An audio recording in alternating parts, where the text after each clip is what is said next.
Ano yan? Patis?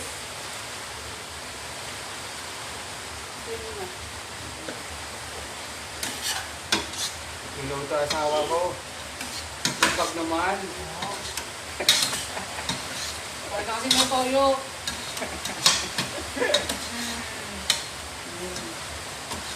Papaatin kita ng masarap na sinigang. Para Huli may bagyo eh. Luto ka lang ng sinigang. masarap. Pagkain. Diba? Masarap ang food natin. Mamaya mo na ilipalaga yan. Ako nga lang nga. Ipain ko lang.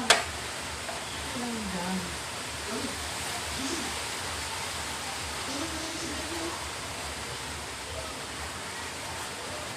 Tama na ito, no? Okay na yan.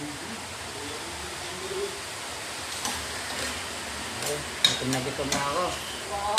Mamaya na yan.